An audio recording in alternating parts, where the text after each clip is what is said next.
Maintenant, pour l'exercice 5, alors, on revient à l'énoncé. Voilà. On a déjà corrigé l'exercice 4, première partie et deuxième partie. Maintenant, l'exercice 5. Soit un losange ABCD de centre I, on considère la translation T de vecteur AI, construire le point F image de D par T, montrer que C est l'image de I par T, montrer que ICFD est un rectangle, puis soit la droite delta passant par I parallèle à B, déterminer l'image de delta par la translation T. Alors, j'ai pris l'énoncé ici. Voilà, j'ai déjà construit un losange qui est ABCD. Bon. Ici, on considère la translation T de vecteur AI. Ici, voilà le vecteur AI. Bon, je passe. Bon. Voilà, le vecteur, c'est le point I ici, le vecteur AI. Alors, construire F, l'image de D, par la translation T. Donc, il faut d'abord expliquer la construction. On va commencer ici par dire que F est l'image de D par la translation T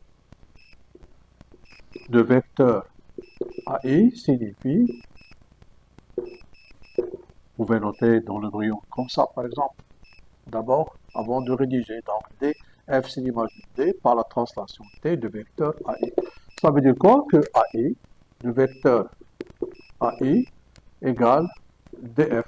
Ça veut dire que AI FD est un parallélogramme. Voilà. Donc, on aura ici AIFD est un parallélogramme.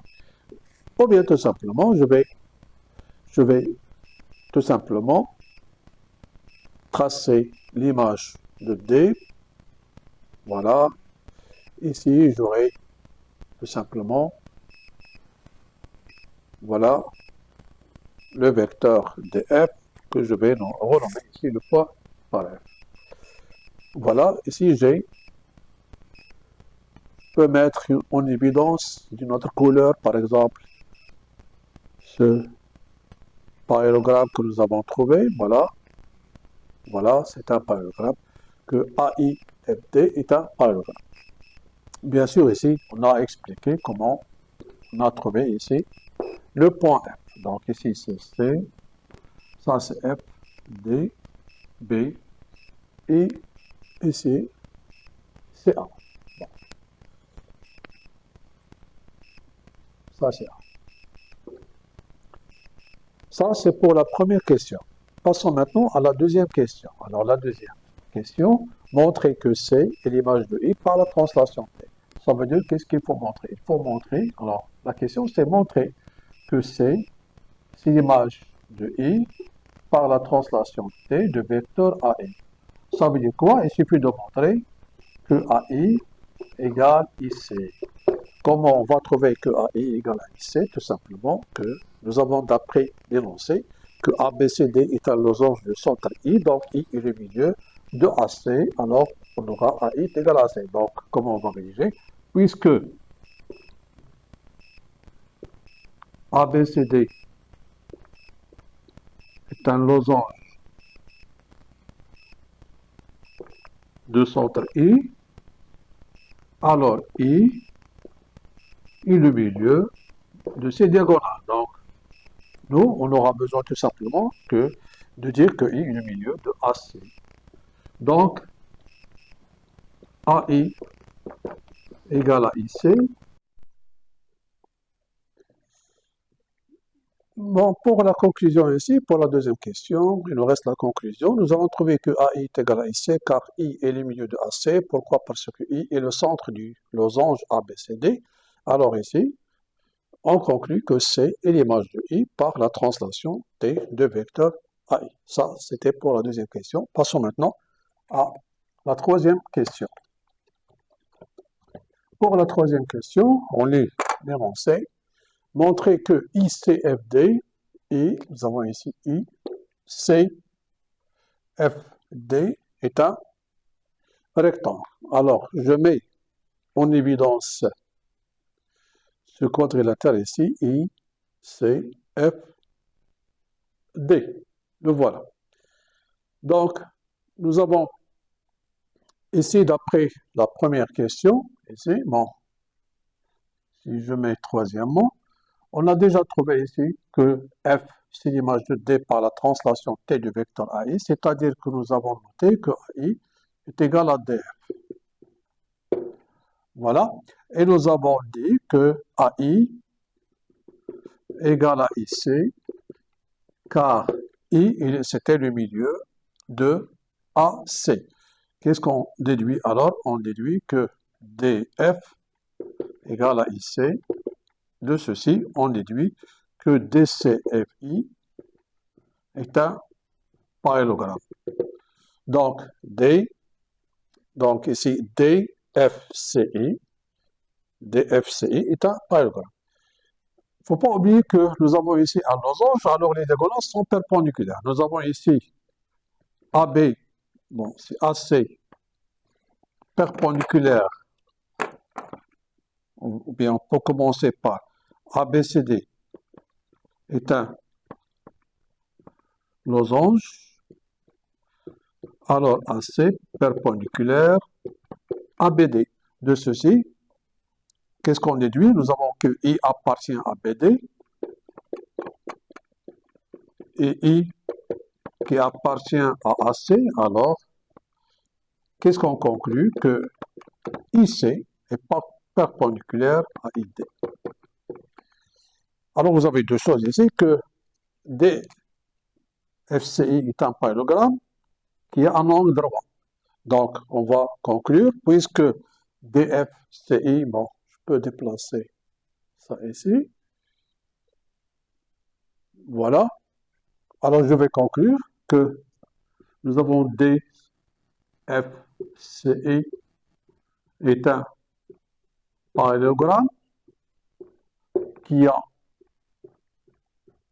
un angle droit. Alors de ceci, on déduit que DFCI est un rectangle. Et voilà. Ici, on a démontré, on a utilisé la propriété. Si un parallélogramme a un angle droit, alors ce parallélogramme est un rectangle. Passons maintenant à la dernière question. Passons maintenant à la dernière question ici. Bon.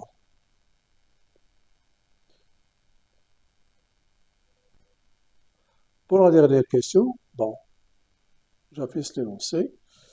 On a déjà corrigé la question 3. Alors, soit delta à la droite, passons par I qui est parallèle à AB. Voilà, j'ai déjà tracé cette droite. Détermine l'image de delta par la translation T de vecteur AI.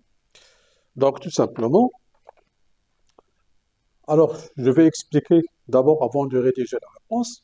Alors, nous avons delta, voilà la droite delta. On veut déterminer son image par la translation de vecteur AI.